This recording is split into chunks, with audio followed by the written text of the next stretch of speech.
وهو يسأل يقول الصلاة في الحرم 100,000 صلاة، هل خاصة في المسجد الحرام ولا في كل الحرم؟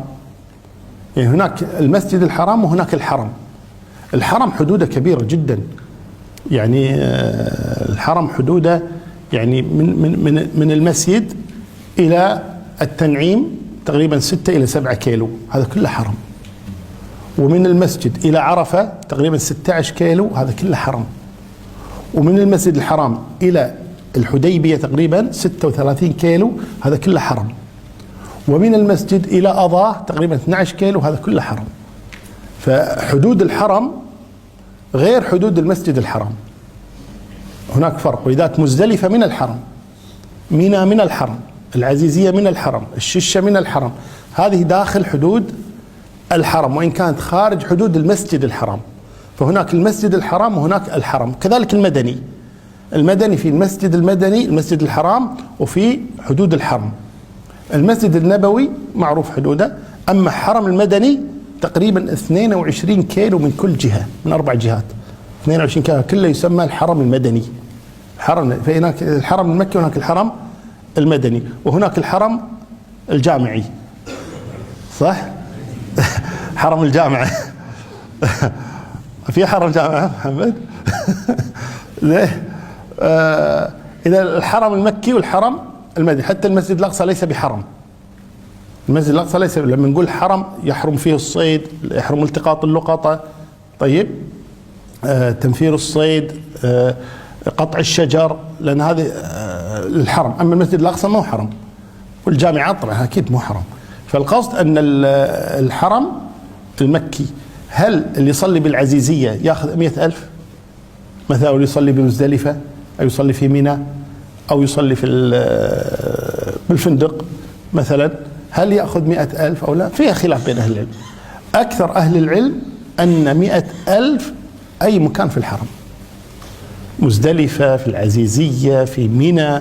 ولذلك احرصوا على قول طبعا أكثر أهل العلم، أنك إذا دخلت مثلا، خلينا نقول وصلت جدة مثلا قبل المغرب مثلا بساعتين أو شيء، ولا تصلي بجدة، تعد جدة، لم تدش الحديبية منك.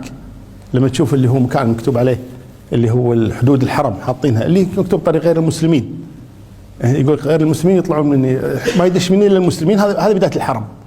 زين، جد تشوف لك أي مسجد تصل فيه، اسمك صليت داخل الحرم.